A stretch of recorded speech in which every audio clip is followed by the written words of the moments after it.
যিনি পবিত্র জুমার দিনে দুর্যোগপূর্ণ আবহাওয়ায় পৃথিবীর শ্রেষ্ঠতম জায়গা আল্লাহর ঘর মসজিদে আসার ও বসার, তার দরবারে সেজদা করবার সুযোগটুকু এনায়েত করলেন। আসুন আমরা সকলে সর্বোচ্চ শক্তি দিয়ে দারাজ কণ্ঠে প্রাণ খুলে দিল মন উজাড় করে কালিমাতুশ শুকর আদায় করে পড়ে নিচ্ছে আলহামদুলিল্লাহ। লাখ কোটি তার চার অনেক অনেক গুণ বেশি দরুদ আর সালাম পেশ করছি আল্লাহর সৃষ্টির প্রধান আকর্ষণ কুল কায়নাতের নবী আকা মাওলা নবীজি মুস্তাফা সাল্লাল্লাহু আলাইহি ওয়াসাল্লামের রূহ মুবারাকায় বিনা দরখাস্তে যে নবীর উম্মত হতে পেরেছি, আসুন আরেকটি বার পড়ে নিচ্ছি আলহামদুলিল্লাহ। প্রিয় সুধী, আমরা গত জুমায় এবং তার আগের জুমা দু জুমা পর্যন্ত আমরা ধারাবাহিক আলোচনা শুনছিলাম ইসলামী নেতা নির্বাচন, ইসলামের নেতৃত্বগুলো কিভাবে আসলো, খিলাফত কিভাবে প্রতিষ্ঠা হলো এবং কিভাবে তা পতন হলো, এবং মুসলমানদের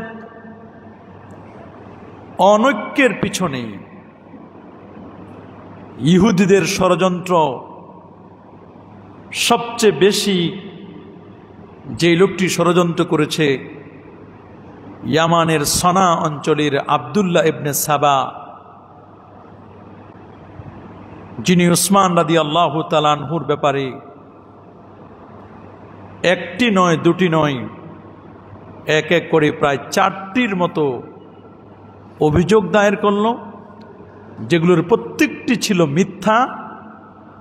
মিথ্যা অভিযোগ দিয়ে উসমান রাদিয়াল্লাহু তাআলা আনহুকে পৃথিবীর জমিন থেকে নিঃশেষ করে দিলেন, শহীদ করলেন। শুরু হলো মুসলমানদের মধ্যে দ্বন্দ্ব কলহ।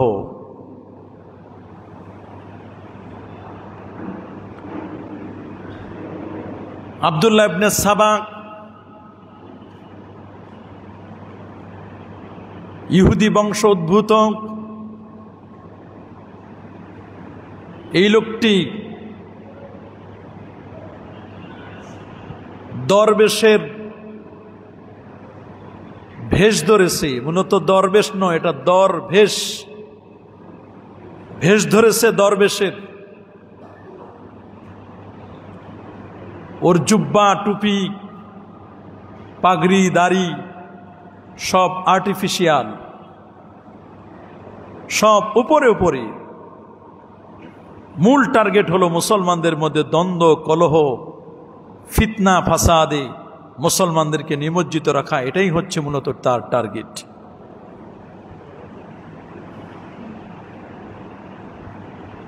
এই সমাজের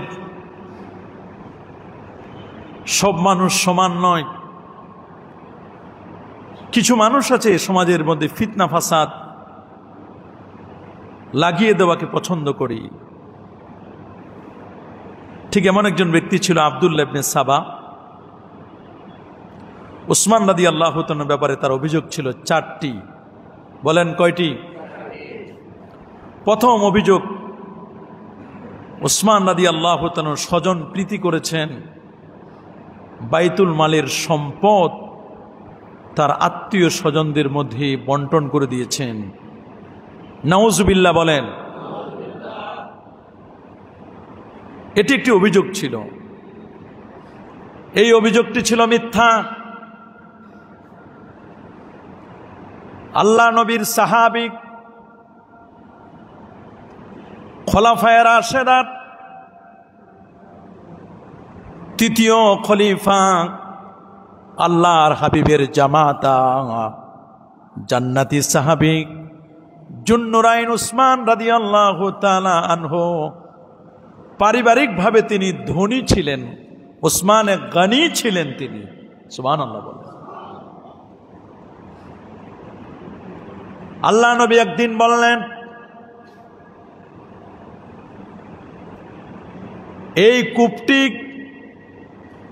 যে ব্যক্তি মুসলমানদের জন্য ক্রয় করে দিবে, আমি রাসূল তার জন্য জান্নাতের সুসংবাদ দান করব। সুবহানাল্লাহ। হযরত উসমান রাদিয়াল্লাহু তাআলা সেই কূপটি খনন করে ইসলামের জন্য উৎসর্গ করে দিলেন, ওয়াকফ করে দিলেন। গোটা পৃথিবীর মানুষ সেটি জানা। মদিনা শরীফের মানুষগুলো ওসমান রাদিয়াল্লাহু তাআলার কূপের পানি পান করে। সেই কূপটি আজও রয়েছে মসজিদে নববী 21 নম্বর গেট দিয়ে ঢুকলে ওখানে এখন নামাজ হয়।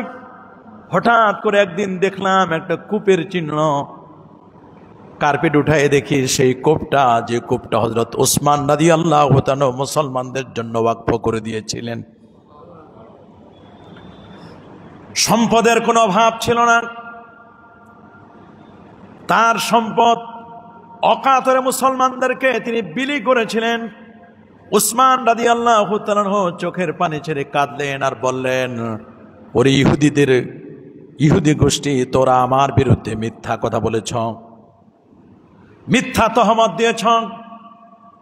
রাষ্ট্রের সম্পদ কুক্ষিগত করা তো দূরের কথা, আমি ওসমান যতদিন পর্যন্ত রাষ্ট্রের দায়িত্বে আছি একটি টাকা পর্যন্ত আমি ভাতা নেই নাই। আল্লাহু আকবার।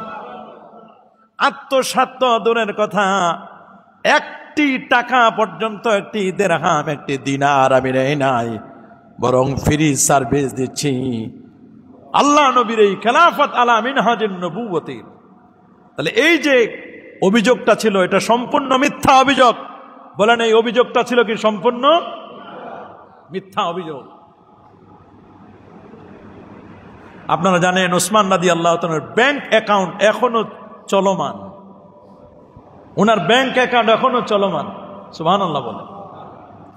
2 নম্বর অভিযোগ ছিল, তিনি কম বয়সী সাহাবীদেরকে গভর্নর বানিয়েছেন, উচ্চ পদস্থ চাকরি দিয়েছেন। এই ছিল তার দ্বিতীয় অভিযোগ। হযরত উসমান রাদিয়াল্লাহু তাআলা বললেন, শোনো, আমি কম বয়সী সাহাবীদেরকে গভর্নর বানিয়েছি, যদি তারা যোগ্য হয় বানাইতে তো কোনো বাধা নাই। খোদ আল্লাহর নবীও তো তিনি এরকম, নবীর থেকে তো প্রমাণ আছে। হযরত উসামা ইবনে যায়েদ রাদিয়াল্লাহু তাআলা আনহুকে মাত্র 17 বছর বয়সে তিনি আমির বানিয়ে দিয়েছিলেন, আমির বানিয়ে, নেতা বানিয়ে যুদ্ধে পাঠিয়েছিলেন 17 বছর বয়সে। হযরত উসামা, তাকে যদি আল্লাহ নবী কম বয়স্ক একজন সাহাবীকে যদি নেতা বানাতে পারেন, যোগ্য যদি হয়, তাহলে কম বয়সী মানুষকে নেতা বানাতে, গভর্নর বানাতে কোনো দোষের কিছু না। এটাও ছিল মিথ্যা। 3 নম্বর অভিযোগ ছিল, মারওয়ান ইবনে হাকামকে আপনি মক্কায় প্রবেশ করতে দিয়েছেন, এটা আপনি অন্যায় করেছেন। হযরত উসমান রাদিয়াল্লাহু তাআলা বললেন, শোনো, মারওয়ান ইবনে হাকাম সে তো কোনো অমুসলিম নয়, সে তো মুসলিম। আল্লাহ নবী তো বলে দিয়েছেন যে কোন মুসলিমরা মক্কায় প্রবেশ করতে পারবে, মদিনা শরীফে প্রবেশ করতে পারবে, কোনো বাধা নেই। তা মারওয়ান ইবনে হাকামকে মক্কায় প্রবেশ করার ব্যাপারে অনুমতি তো আল্লাহ নবী নিজে দিয়ে গেছেন, আমারে তোমরা কেন দোষারোপ করতেছ? এটাও ছিল মিথ্যা অভিযোগ। সর্বশেষ কোনো অভিযোগ না পেয়ে তারা বলল, আব্দুল্লাহ ইবনে সাদকে, সে আফ্রিকা বিজয় করে এসেছে, তাকে আপনি একটু পুরস্কার বেশি দিয়েছেন। বলে, এটাও একটা বড় অভিযোগ, আমি তারে পুরস্কার বেশি দিয়েছি। আচ্ছা, যদি পুরস্কার বেশি দিয়ে থাকি তাহলে আমি পুরস্কার ফেরত নিব, কোনো আপত্তি নাই। উসমান রাদিয়াল্লাহু তাআলা তাদেরকে ডাকলেন, ডাকার পরে বললেন যে, শোনো, আমি ওদের পুরস্কার ফেরত নেব, তাতে কি তোমরা খুশি? কিন্তু আব্দুল্লাহ ইবনে সাবাই গোষ্ঠী, ওরা বলতেছে, কিরে, যাই বলি সব তো মেনে নে, গেঞ্জাম লাগাইতে চাই, মারামারি লাগাইতে চাই, অনৈক্য সৃষ্টি করতে চাই, মোটে কাজে হচ্ছে না। তখন দেখেন অনৈক্য কিভাবে সৃষ্টি করে। সে একটা চিঠি নিজে বানাইছে, একটা চিঠি। কি বানাইছে? চিঠি। এই চিঠিটা বানিয়েছে যে এই চিঠিতে লেখা আছে যে মিশরের মানুষগুলো মিশরে পৌঁছার সাথে সাথে তোমরা তাদেরকে হত্যা করবে। এরকম একটা চিঠি বানিয়ে উসমান রাদিয়াল্লাহু তাআলা স্বাক্ষর নকল করছে, সিলস স্বাক্ষর নকল করছে। নকল করে এই চিঠি মিশরীদেরকে দেখাচ্ছে, দেখো তোমরা যদি তোমাদের দেশে ফিরে যাও তাহলে তোমরা দেশে ফিরে গেলে তোমাদেরকে হত্যা করবে। এইরকম একটা নকল চিঠি উসমান রাদিয়াল্লাহু তাআলার নামে বানাইয়া সিল দিয়া পাঠাই দিবে তারা। আর এই চিঠি নিয়ে গেছে হযরত আলী রাদিয়াল্লাহু তাআলার কাছে। দেখেন উসমান রাদিয়াল্লাহু তাআলা এরকম একটা চিঠি দিয়েছে, মিশরবাসীদের প্রতি ওনার ক্ষোভ। অথচ উসমান রাদিয়াল্লাহু তাআলা তিনি জানেনই না যে এরকম চিঠি। আলী রাদিয়াল্লাহু তাআলা উনি তো খুব সুচতুর নবীর সাহাবী, সুবহানাল্লাহ বলেন, বিখ্যাত সাহাবী তিনি। তো ওনার সাথে মিশরের লোক ছিল, কুফার লোক ছিল, বসরার লোক ছিল, আর আব্দুল্লাহ ইবনে সাবা তো নিজেই। উনি মিশরের লোকদেরকে বাইরে পাঠাই দিলেন, আব্দুল্লাহ ইবনে সাবাকেও বাইরে পাঠাই দিলেন। কুফার এবং বসরার লোকদেরকে জিজ্ঞেস করলেন যে এইরকম যে একটা চিঠি উসমান রাদিয়াল্লাহু তাআলা দিছে, তোমরা কি জানো? বলে হ্যাঁ আমরা তো জানি। বলে তোমরা জানলে কেমন না? কিভাবে তোমরা জানলে এরকম একটা চিঠি যে দিছে উসমান রাদিয়াল্লাহু তাআলা? বলে এটা নিয়ে আলোচনা হয়েছে, বুঝতে আমার বাকি নাই, চিঠি তোমরা নিজেরা বানাইছো। হযরত আলী রাদিয়াল্লাহু তাআলা ধরে ফেলছেন, সত্য বলো চিঠি বানাইছো কিনা? বলে এরকম কিছু ঘটতে পারে, এরকম কিছু ঘটতে। যখন ধরা খেয়ে গেল, শেষ পর্যন্ত তারা জুমার দিন আসলো। জুমার দিন উসমান রাদিয়াল্লাহু তাআলার ব্যাপারে তারা কয়েকজন দাঁড়ায় গেল এই অভিযোগগুলো নিয়ে, অথচ এগুলো ছিল মিথ্যা অভিযোগ। মাসটা ছিল জিলহজ মাস। বলেন কি মাস? জিলহজ মাস আসলে অনেক জ্ঞানী গুণী বিজ্ঞ সাহাবায়ে কেরাম অনেকেই হজের সফরে, অনেকেই তখন কিসের সফরে? মদিনা শরীফের অনেক সাহাবায়ে কেরাম হজের সফরে ছিলেন। আব্দুল্লাহ ইবনে সাবা চিন্তা করলো এটা একটা বড় চান্স, হজের সফরে আছে, এই চান্সটা আমাদের ধরতে হবে। দল বল নিয়ে ইবনে সাবা মসজিদে প্রবেশ করল। উসমান রাদিয়াল্লাহু তাআলার ব্যাপারে এই অভিযোগগুলো দায়ের করে বিদ্রোহ ঘোষণা করলো। মসজিদে বিদ্রোহ ঘোষণা করে উসমান রাদিয়াল্লাহু তাআলাকে বন্দী করলো। এক টানা, একটি বর্ণনা আছে তিনি 22 দিন, আর এক বর্ণনা আছে 40 দিন পর্যন্ত নিজের বাসা বাড়িতে তিনি বন্দী রইলেন। কয়দিন? 40 দিন পর্যন্ত উসমান রাদিয়াল্লাহু তাআলাকে বন্দী করে রাখা হলো। আলী রাদিয়াল্লাহু তাআলা বুঝতে পারলেন মনে হয় অবস্থা বেশি ভালো না।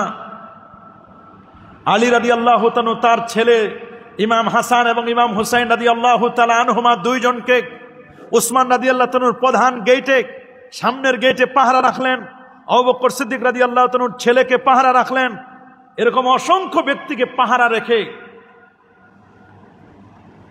গেট পাহারা দিচ্ছেন যেন উসমান রাদিয়াল্লাহু তাআলার উপর অতর্কিত কোনো হামলা করতে না পারে। 35 হিজরি, এই সালটা খুব ভালো করে মনে রাখবেন। 35 হিজরি 17 কিংবা 18 জিলহজ, এই আব্দুল্লাহ ইবনে সাবা দল বল নিয়ে উসমান রাদিয়াল্লাহু তাআলার ঘরের ভিতরে পিছনের গেট দিয়ে দেওয়াল টপকায়া উসমান রাদিয়াল্লাহু তাআলার ঘরের ভিতরে ঢুকলেন। উসমান রাদিয়াল্লাহু তাআলা তখন আল্লাহর কোরআনের সূরাতুল বাকারার 137 নম্বর আয়াতটা তেলাওয়াত করছিলেন। ফাসায়াকফিকাহুমুল্লাহ, এই আয়াত যখন তেলাওয়াত করছিলেন ওই মুহূর্তে একজন এসে উসমান রাদিয়াল্লাহু তাআলার কল্লাটাকে ফেলে দিলেন। নাউযুবিল্লাহ। উসমান রাদিয়াল্লাহু তাআলা কল্লাটাকে ফেলে দিলেন। কল্লা তার মাথা মোবারকের রক্ত ঝরে ওই আয়াতের উপর গিয়ে পড়ল। আল্লাহু আকবার বলেন। শহীদ হলেন উসমান রাদিয়াল্লাহু তাআলা।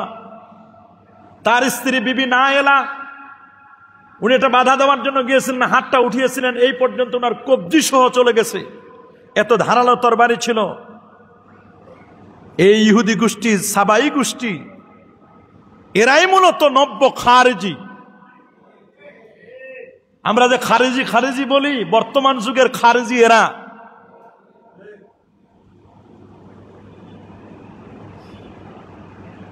এই যে উসমান রাদিয়াল্লাহু তাআলা আনহুকে শহীদ করলেন, এই শুরু হলো ফিতনা।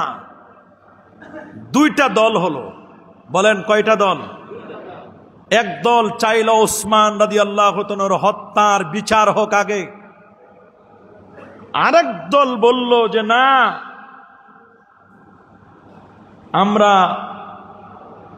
আগে পদ দখল করব, চেয়ার দখল হবে আগে, তারপর উসমান রাদিয়াল্লাহু তাআলার হত্যার বিচার হবে। এখনো তো এরকম বিষয় নিয়ে চলে না? কেউ বলছেন আগে সংশোধন হোক, তারপর নির্বাচন। আরেক দল বলছে যে না, আগে সংস্কার তারপর নির্বাচন। চলে না এরকম দ্বন্দ্ব? এরকম কিন্তু দ্বন্দ্ব লাগায় একটার পর একটা। এই শুরু হয়ে গেল, দুইটা দল হলো। বলেন কয়টা দল? দুইটা দল হয়ে গেল। আলেমদের মধ্যে এখন দুইটা দল হয়ে গেছে। আমি দেখতে পাচ্ছি মানবাধিকার কমিশন, জাতিসংঘের মানবাধিকার কমিশন যখন গঠন করলো, অফিস করলো বাংলাদেশে, আলেম ওলামারা সোচ্চার ছিল, এর বিরুদ্ধে সবাই সোচ্চার।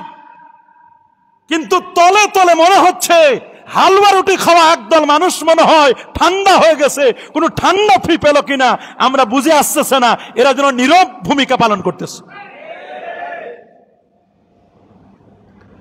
যেখানে মানবাধিকার লঙ্ঘন হয় সেখানে মানবাধিকার অফিস করেন,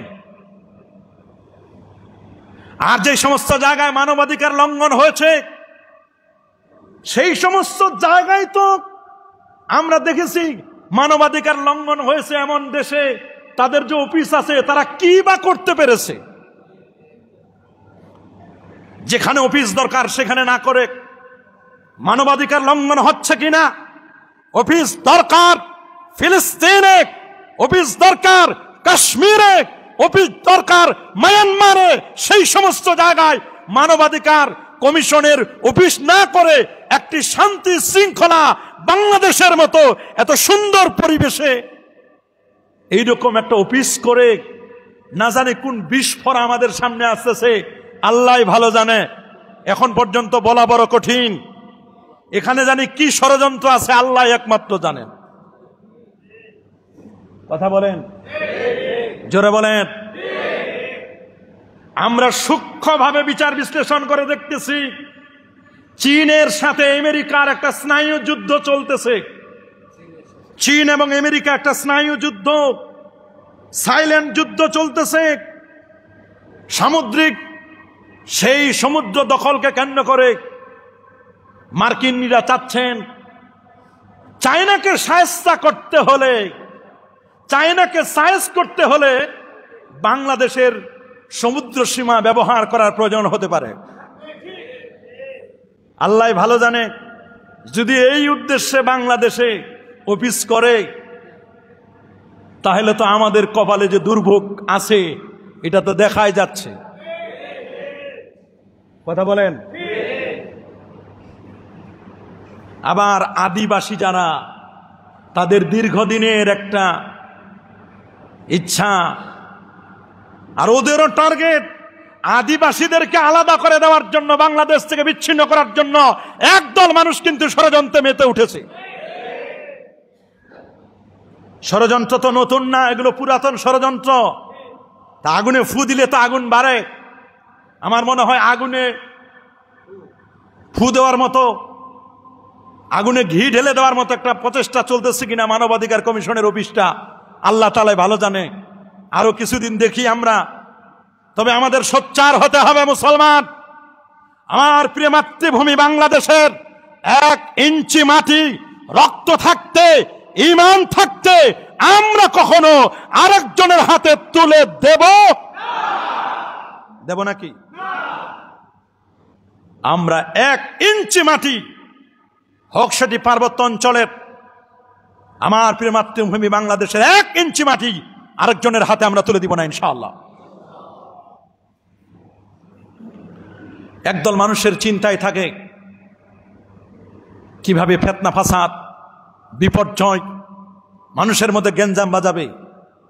দুটা দল তৈরি হলো। একদল বলল উসমান রাদিয়াল্লাহু তাআলা হত্যার বিচার চাই, আরেক দল বলল আগে চেয়ার দখল চাই। কয়টা দল হলো? জোরে বলেন কয়টা? শেষ মুসলমানদের একতা। এতদিন যত ঐক্য ছিল সব ঐক্য শেষ। ঐক্যের মধ্যে এবার বাস্ট করে দিছে উসমান রাদিয়াল্লাহু তাআলাকে শহীদ করার মাধ্যমে। থমথম পরিবেশ মদিনা মনোয়ারা, সাহাবায়ে কেরামের চোখে পানি, নবীর কলিজার টুকরা রাসূলুল্লাহর জামাই উসমান রাদিয়াল্লাহু তাআলা শহীদ হলেন। তার মাথা মোবারক আরেক দিকে, রক্ত ঝরছে। আল্লাহর কোরআন মাজিদের তিলাওয়াত সূরা বাকারার 137 নম্বর আয়াতে রক্ত সোচ্চার হলো। সাহাবায়ে গোষ্ঠী ওরা বলল উসমান রাদিয়াল্লাহু তাআলাকে কোথায় দাফন করব?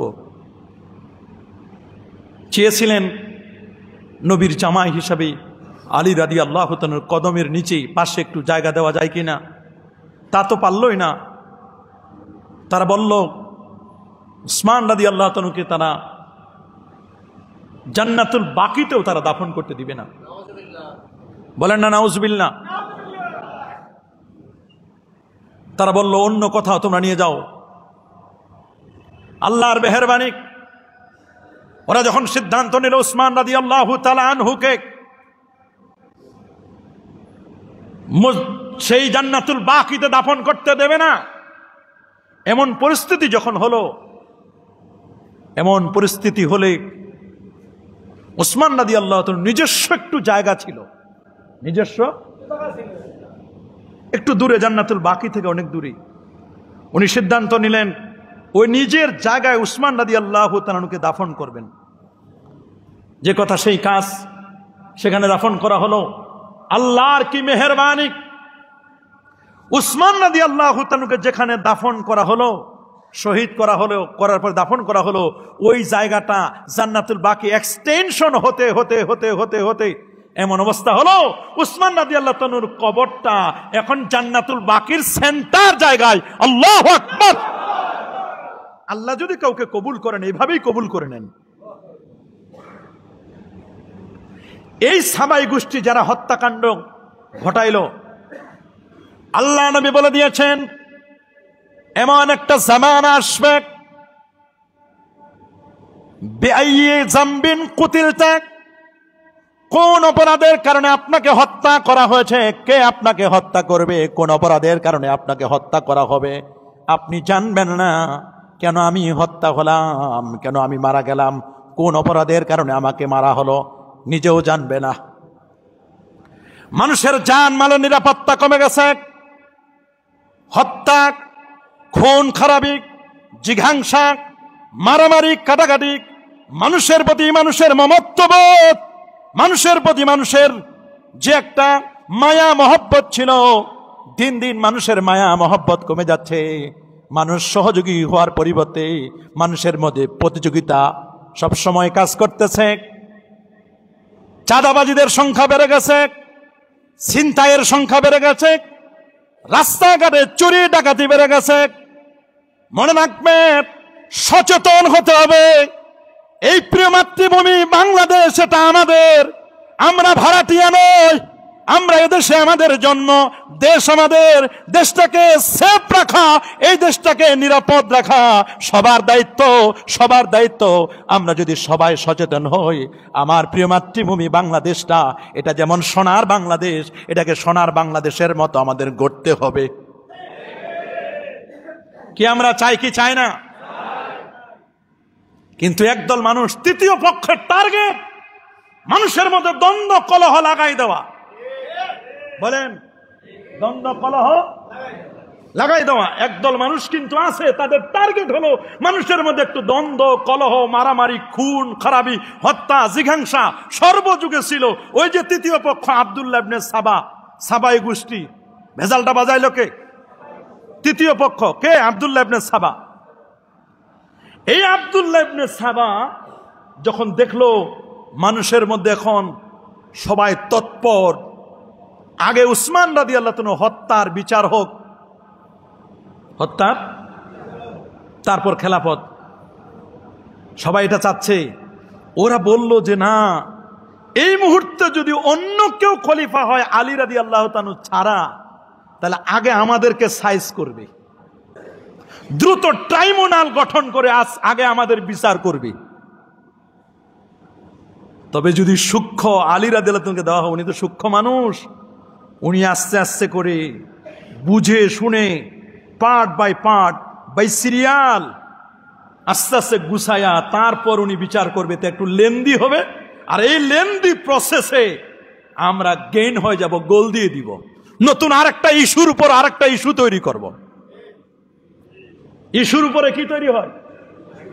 একটা ইস্যুর পর আরেকটা ইস্যু আসলে আগেরটা ভুলে যায়। বলেন না, আগেরটা ভুলে যাবে মানুষ, এটা দুনিয়ার নিয়ম। বাংলাদেশে তো আরো কঠিন অবস্থা, জোয়ার ভাটার দেশ না? বলেন, বাংলাদেশ কিসের? জোয়ার ভাটার দেশ। এক আলেম আমার জিজ্ঞেস করছে যে আমার তো খুব সমালোচনা চলতেছে, এক আলেম বলতেছে, আমি বললাম বাবা তুমি ধৈর্য ধারণ করো, মোবাইলটা বন্ধ করে 1 সপ্তাহ তুমি অফ করে রাখো, দেখবা 1 সপ্তাহ পর তোমার কেউ জিজ্ঞাসাও করবে না। পরে আমার বলতেছে হুজুর আপনি যে বুদ্ধি দিছেন খুব সুন্দর বুদ্ধি হুজুর। আমি বললাম এটা বাংলাদেশ, সবই সম্ভব এটা দেশে। 1 সপ্তাহ পর তোমার ওই কথা আর কেউ জিজ্ঞেস করবে না, কত বড় বড় ইস্যু তৈরি হবে তোমার ওই সামান্য বিষয় নিয়ে কেউ জিজ্ঞাসাও করবে না। সবই সম্ভব। বলেন সবই সম্ভব কিনা? এই দেশে কাউকে জুতার মালা পরাইতেও সময় লাগে না, ফুলের মালাও পরাইতে সময় লাগে না। কথা বলেন। এখন আমি মেম্বারে বক্তব্য দিচ্ছি, খালি যদি কোনোটাই আপনাদের বিপক্ষে যায় তাহলে খতিব সাহেবের 12 যে বাজাইবেন না, এ আমি ভালো করে জানি যে আমার কি অবস্থা হবে, এটা আমার জানা আছে। কথা বলেন, জোরে বলেন। অনেকেও তো মনে করে মাঝে মধ্যে তো ঘা লাগে, অনেকের কষ্ট লাগে, কারণ হক কথা, কথা যত সিধা এই কথা কিছু মানুষের জন্য তত অসুবিধা। যত সিধা তত কি অসুবিধা। আর আমি কোরআন সুন্নাহর আলোকে কথা বলতে গেলে সবাইরে ভালো তো লাগবে না। বলেন সবাইরে ভালো লাগবে? কারো কাছে তিতা ভালো, কারো কাছে মিঠা ভালো, কারো কাছে গরম ভালো, কারো কাছে নরম ভালো, কারো কাছে সুর ভালো, কারো কাছে এমনি ভালো। ভালো যে কি, ভালোর সংজ্ঞা যার কাছে যেটা। যেই মাল আপনি রেখে চলে আসেন, কিনেন না, ওই মাল আরেকজনে বেশি দামে কিনে নিয়ে যায়, পচা মাল। কথা বলেন। এই জন্য বড় কঠিন। ওরা সিদ্ধান্ত নিল, গেল হযরত আলী রাদিয়াল্লাহু তাআলার কাছে যে আপনি খলিফা হন, নবীর জামাই আপনি খলিফা হন। তো হযরত আলী রাদিয়াল্লাহু তাআলা বলেন দাউনি ওয়ালতামিসু গায়রি, তোমরা আমারে ছেড়ে দাও, অন্য কাউরে দেখো। কই না, আপনি যোগ্য, আপনি ছাড়া অন্য কাউরে আমরা খলিফা বানাতে চাই না। পাম দিতেছে, পাম। কারা? সাবাই গোষ্ঠী। কারা? সাবাই গোষ্ঠী। কারণ উনি তো এত তাড়াতাড়ি বিচার করবে না, উনি কিছু সংস্কার করে তারপর বিচার করবেন। সংস্কার না করে উনি কি করবেন না, বিচার করবেন না, সংস্কার করবে আগে। এদিকে আম্মা জান আয়েশা রাদিয়াল্লাহু তাআলা আনহা হজ থেকে ফিরে আসতেছিলেন, কোথায়? মদিনা শরীফে। 2210টা হাদিস বর্ণনা করেছেন। আল্লাহ নবী বলেছেন 1/3 একাংশ ইলম নিবে তার কাছ থেকে। এক্সপার্ট ছিলেন আবু বকর সিদ্দিক রাদিয়াল্লাহু তাআলা আনহুর কন্যা জিবরিল আমিন, যার বিয়ের মধ্যস্থতা করেছেন, আরশে আজিমে যার বিয়ের প্রস্তাব হয়েছে। যখন শুনলেন উসমান রাদিয়াল্লাহু তাআলা শহীদ হয়েছেন, উনি তখন বললেন যে না, মদিনা শরীফে যাওয়া যাবে না, মদিনা শরীফে যাওয়া যাবে না। চলে গেলেন মক্কা শরীফে। মক্কা শরীফে ফিরে যাওয়ার পরে সবাই মিলে বসলো ওখানে। উনি মক্কা শরীফে ফিরে গেলেন। ফিরে যাওয়ার পরে উনি ওখানে সবাই পরামর্শ করলো যে কি হবে। বলে উসমান রাদিয়াল্লাহু তাআলা হত্যার বিচার হবে আগে, তারপর খেলাফত ব্যবস্থা। এদিকে তো আলী রাদিয়াল্লাহু তাআলা আগে চেয়ারটা দখল করে রাখছেন, দখল মানে যেন বুকিং কেউ না দেয়, এই জন্য উনি বুকিং দিয়ে রাখছেন। তবে মা আয়েশার পরামর্শ ছাড়া, শাশুড়ি তো, শাশুড়ির পরামর্শ ছাড়া জামাই কিছু করতে পারে না। এদিকে হযরতে জুবায়ের রাদিয়াল্লাহু তাআলা, তালহা রাদিয়াল্লাহু তাআলা দুইজনে গেলেন মক্কা শরীফে মা আয়েশার সাথে পরামর্শ করার জন্য। মা আয়েশা, আমরা কি করবো, উসমান রাদিয়াল্লাহু তাআলা শহীদ হয়ে গেছেন, কি করতে বলেন আপনি? বলে আগে বিচার হবে। এদিকে বলছে যে আলী রাদিয়াল্লাহু তাআলা উনি তো খলিফা, উনি বায়াত করা শুরু করবেন, উনি তো চেয়ারে বসে গেছেন। এদিকে আলী রাদিয়াল্লাহু তাআলা শোনার পরে মা আয়েশার কাছে উনিও চলে আসলেন, বললেন যে এই হত্যাকাণ্ডের ডিসিশন হয়েছে কোন জায়গা থেকে, প্ল্যান হয়েছে কোথা থেকে? বলে আব্দুল্লাহ ইবনে সাবাই গোষ্ঠী প্ল্যান করেছে বসরা থেকে। তাহলে চলো, যেখান থেকে উসমান রাদিয়াল্লাহু তাআলা হত্যার প্ল্যান হয়েছে ওই জায়গা থেকে আমরা শুরু করি, ওইখানে গিয়ে আমরা উসমান রাদিয়াল্লাহু তাআলা হত্যার আমরা বিচার শুরু করব। সবাই গেলেন বসরায়। কোথায়? বসরায় যাওয়ার পরে এদিকে দামেস্ক, সিরিয়া থেকে আমিরে মুয়াবিয়া রাদিয়াল্লাহু তাআলা, উনি সিরিয়ার গভর্নর, শাম সিরিয়ার গভর্নর, উনিও আসলেন। সবাই মিলে মোটামুটি বসা হলো, সিদ্ধান্ত নিলেন যে আগে উসমান রাদিয়াল্লাহু তাআলার হত্যার রক্তের প্রতিশোধ নিব, রক্তের বিচার হবে আগে। বিচার হওয়ার পরে তারপর আলী রাদিয়াল্লাহু তাআলা তিনি মদিনা শরীফে ফিরে যাবেন, উনি মসনদে বসবেন, উনি বায়াত করাবেন, আমরা সবাই মিলে উনার কাছে বায়াত নিব। এই কথা নিয়ে সমস্যা সমাধান হয়ে গেল। সবার মনে প্রচন্ড খুশি, সারা রাত খুশিতে এরা জীবনযাপন করলো, মনে খুশি যে কোনো রক্তপাত হলো না, নির্দ্বিধায় একটা সুন্দর বিষয় সমাধান হয়ে গেল। সবাই এক বাক্যে মেনে নিলেন যে না, আগে উসমান রাদিয়াল্লাহু তাআলা হত্যার বিচার হবে, তারপর আলী রাদিয়াল্লাহু তাআলা তিনি মসনদে বসবেন, উনি বায়াত করাবেন, আমরা বায়াত নিব। ভালো কথা। এই কথা বলে খাওয়া দাওয়া করে সবাই রাতে ঘুমায় গেলেন। আব্দুল্লাহ ইবনে সাবা, ওই সাবাই গোষ্ঠী কইছে, ওরে বাপরে বাপ, রক্তপাত ছাড়া এরকম একটা সমাধান হয়ে গেল, আর ইনি যদি মদিনা শরীফে গিয়ে যদি বিচার শুরু করে, ফাঁসি তো আমাদের গলায়, দড়ি লাগবে কোথায়? আমাদের গলায়। তাহলে গলায় দড়ি উঠার আগে এটা ভেজাল বাজাই, কি করি? বলি এখন তো ঘুমাইছে সবাই, স্বাভাবিকভাবে প্রতিপক্ষ হয়েছে দুই দল। কয় দল? একদল মা আয়েশার দল, আমিরে মুয়াবিয়া, তালহা জুবায়েরের দল, আরেক দল হলো আলী রাদিয়াল্লাহু তাআলার দল। স্বাভাবিকভাবে কোনো হামলা করলে তো বলবে এটা আলী রাদিয়াল্লাহু তাআলা হামলা করছে, অথচ ওনারা তো জানেন রাতে ঘুমাই গেছেন খাওয়া দাওয়ার পরে। এই সাবাই গোষ্ঠী যেখানে মা আয়েশা ঘুমাচ্ছেন তাঁবুতে, যেখানে আমিরে মুয়াবিয়া রাদিয়াল্লাহু তাআলা ঘুমাচ্ছেন তাঁবুতে, ওই জায়গায় রাতের বেলা একটা অতর্কিত হামলা করলো। কে? সাবাই গোষ্ঠী। এরা তৃতীয় পক্ষ। কি পক্ষ? হামলার পরে যখন হামলা হয়ে গেছে, তো প্রতিপক্ষ কি বসে থাকবে? উনারাও হামলা, উনারাও শুরু করলো। উভয়ের মধ্যে মারামারি করতে করতে করতে করতে করতে দ্বন্দ্ব কলহ হতে হতে 22,000 মারা গেল মুসলমানের হাতে। মুসলমান। যুদ্ধটা জামাই আর কথা বলেন, আলী জামাই না রাদিয়াল্লাহু তাআলা, আর শাশুড়ি কে? মা আয়েশা রাদিয়াল্লাহু তাআলা। শাশুড়ি আর জামাইয়ের যুদ্ধ, উটের উপর চড়ে যুদ্ধ করছেন। এই যুদ্ধটার নাম উষ্টের যুদ্ধ বা জঙ্গে জামাল। মা আয়েশা রাদিয়াল্লাহু তাআলা উটের উপর ছিলেন, দূর থেকে একটা তীর মারা হলো। তীর যখন উটের গায়ে লাগলো, উট বসে গেল। উট যখন বসে গেছে, মা আয়েশাও বসে গেছে। নিয়ম হলো যুদ্ধের প্রধান যদি নেমে যায় তাহলে আর যুদ্ধ চলবে না, যুদ্ধ থেমে গেল। ফাঁকে 22,000 মুসলমান শহীদ হলো। হযরত তালহা রাদিয়াল্লাহু তাআলা আনহু শহীদ হলেন, যিনি আমার রাসূলকে উহুদের যুদ্ধের সময় আমার রাসূলুল্লাহকে চতুর্দিকে ঘিরে রেখেছিলেন, যার পিঠে 80টির মতো তীর লেগেছিল। এত জলিলুল কদর একজন সাহাবী শহীদ হলেন এই যুদ্ধে, শাশুড়ি আর জামাইয়ের যুদ্ধে। লাগাইল কে? তৃতীয় পক্ষ। বলেন কে? পরে যখন যুদ্ধ থেমে গেল, তখন জামাই আর শাশুড়ি এক জায়গায় বসে যখন খাবার দাবার খাচ্ছে, বসে মা কি হলো মা? বলে আমি তো জানি না, আমি তো ঘুমাইছি। বলে আমরাও তো ঘুমাইছি। পরে বুঝে দেখলো আহারে, কামটা ঘটাইছে কে? এই তৃতীয় পক্ষ, এই ইহুদি, এরা ঘটাই দিল। তখন তো ভুল বুঝাবুঝি হয়ে গেল। মা আয়েশা রাদিয়াল্লাহু তাআলা আনহা তিনি তখন চলে গেলেন, বসরা থেকে চলে গেলেন উনি এবার মক্কা শরীফে। কোথায়? আর আলী রাদিয়াল্লাহু তাআলা বলেন যে আমি একটু কয়েকদিন দেরি যাই, একটু বসরার খবর টবর নিই, একটু বিভিন্ন জায়গায় খবর নিই, কুফা বসরা অঞ্চলগুলো একটু খোঁজ খবর নিই। এর মধ্যে সাবাই গোষ্ঠী চিন্তা করলো আমরা তো সাকসেসফুল, দিলাম তো 22,000 শেষ করে।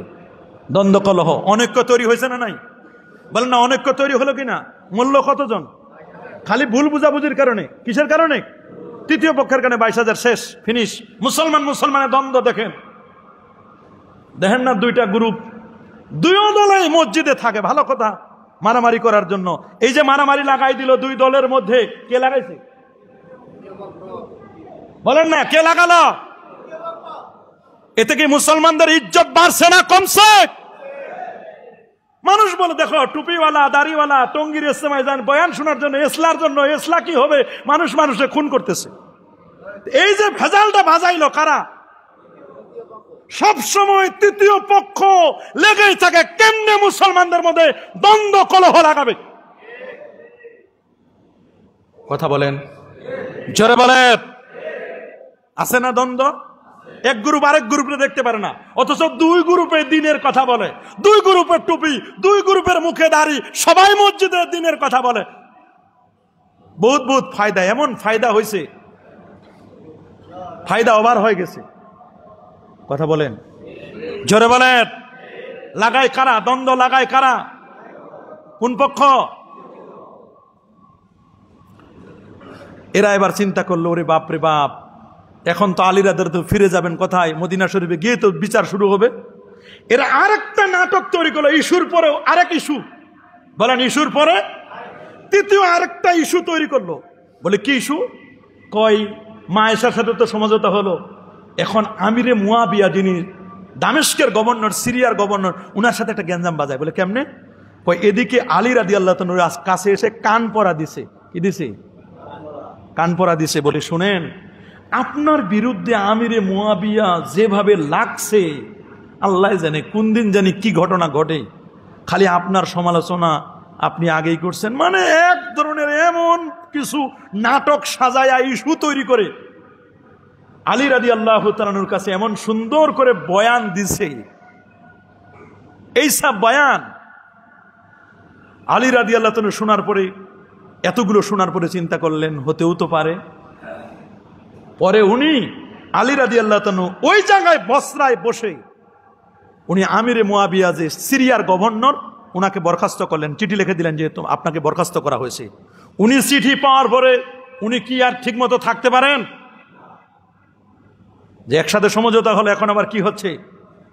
এই যে আমিরে মুয়াবিয়া রাদিয়াল্লাহু তাআলা, তখন উনি রেডি হয়ে গেলেন বাহিনী নিয়ে, যুদ্ধ করবেন কার সাথে? আলী রাদিয়াল্লাহু তাআলার সাথে যুদ্ধ। এই যুদ্ধটা শুরু হলো, উনি ওই দিক থেকে সৈন্য নিয়ে রেডি হলেন আসতে, এদিক থেকে আলী রাদিয়াল্লাহু তাআলা কিছু সৈন্য সামন্ত নিয়ে রেডি হয়ে গেলেন। ইরাক এবং বসরার মাঝামাঝি একটা জায়গা, তার নাম সিফফিন। বলেন কি নাম?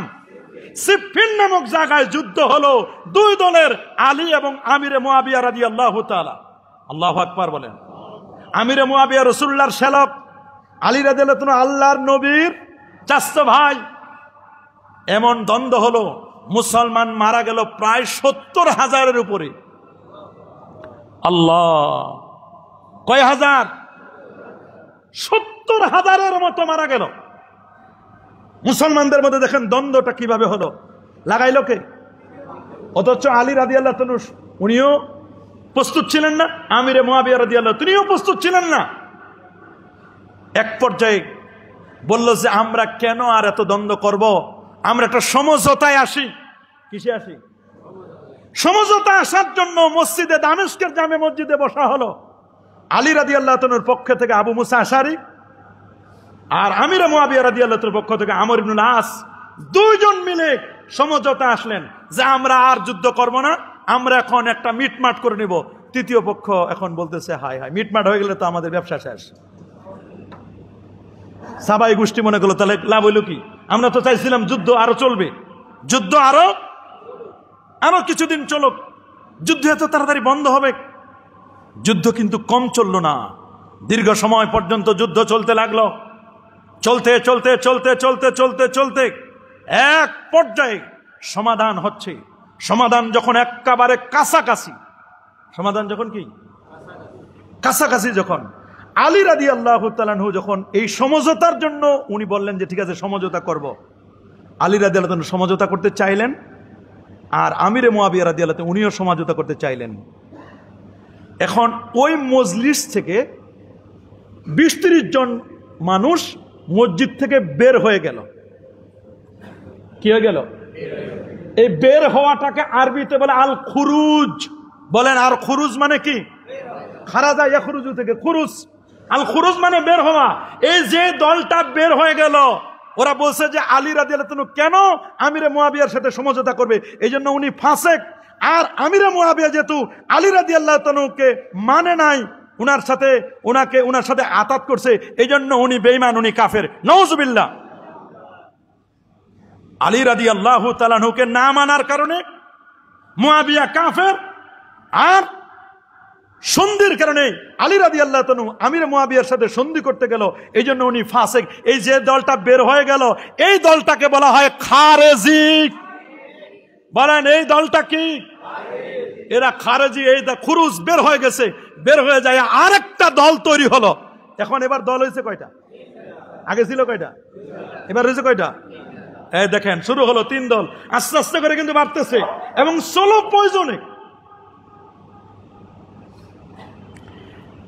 আলী রাদিয়াল্লাহু তাআলার ব্যাপারে বাজে মন্তব্য করে খারেজিরা বাজে মন্তব্য করল, আর এদিকে আমিরে মুয়াবিয়া রাদিয়াল্লাহু তাআলাকে কাফের ফতোয়া দিল। আজকে একদল মানুষ বের হয়েছে, আমিরে মুয়াবিয়া যিনি কাতেবে ওহী, তাকেও একদল কাফের বলার জন্য চেষ্টা করছে।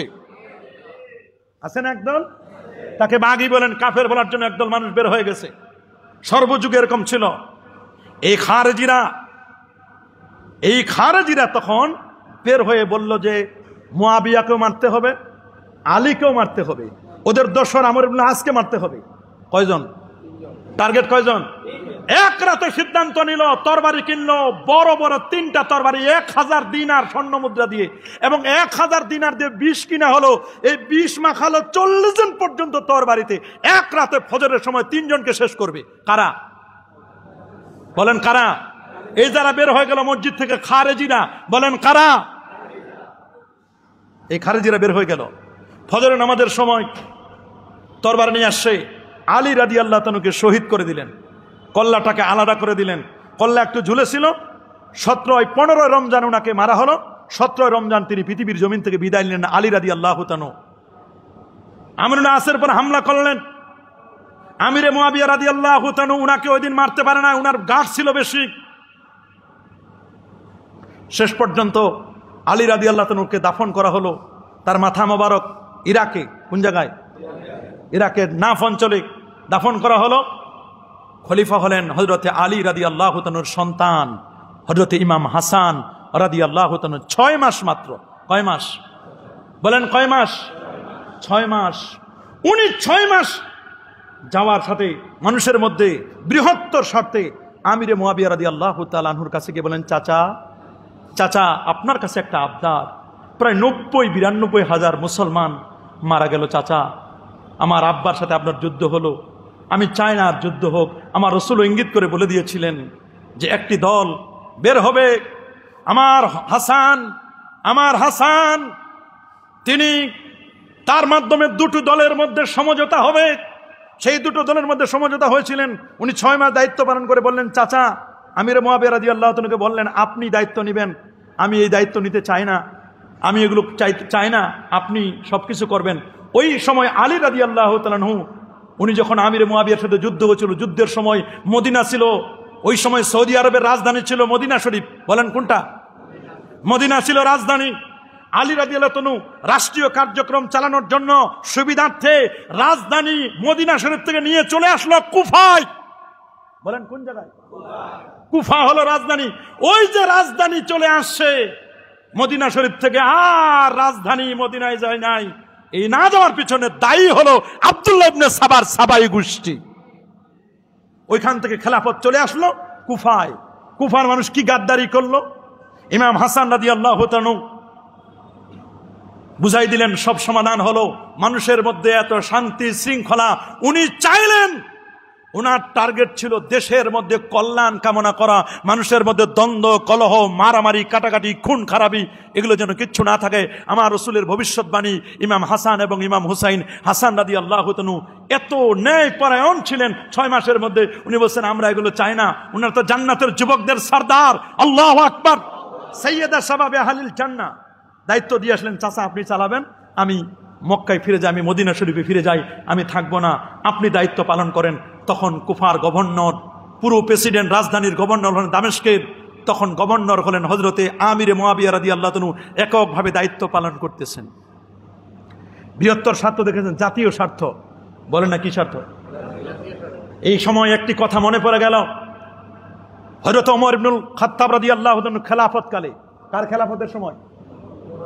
হযরত ওমর রাদিয়াল্লাহু তাআলা খেলাফতকালে একজন আজনবী, আগন্তুক, অচেনা একজন লোক, উনি মার্ডার কেসের আসামি। কোন কেসের? মার্ডার কেসের আসামি। হযরত ওমরের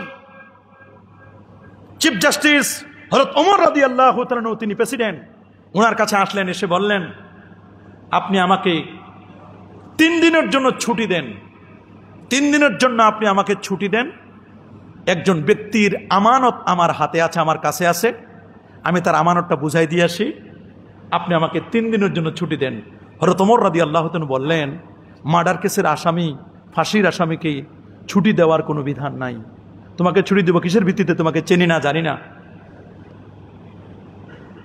হযরত ওমর রাদিয়াল্লাহু তাআলা চিন্তা করলেন, আচ্ছা তোমার যদি একান্ত এই আমানতের বিষয়টি তুমি যদি ঠিকই পূরণ করতে চাও, তুমি আজনবী, অচেনা, তোমাকে কেউ চিনে না, তাহলে তুমি কমপক্ষে একটা জামিন রেখে যাও।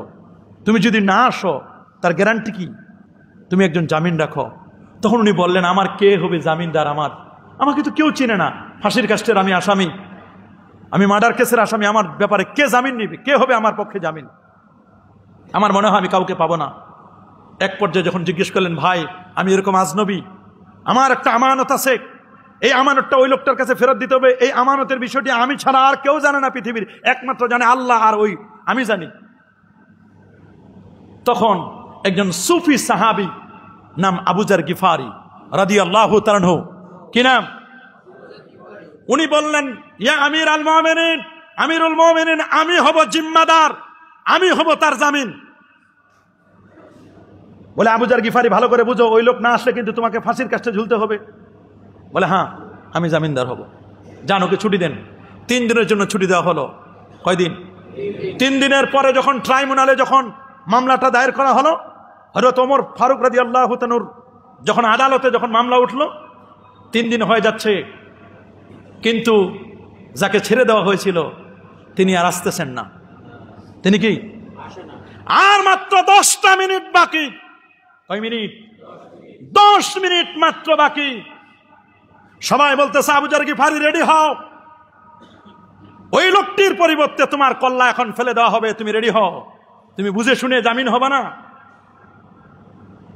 10 মিনিট পরে দেখেন টক টক টক টক টক টক টক টক আওয়াজ করতে করতে করতে ঘোড়া দাবড়ায় একজন লোক আসতেছে। উনি আসার পরে দেখা যাচ্ছে দূর থেকে, চেনা যাচ্ছে না ভালো করে, ইনিই মনে হবেন সেই আসামি। বাকি আলোচনা ইনশাআল্লাহ আগামী জুমায় আমরা শুনবো।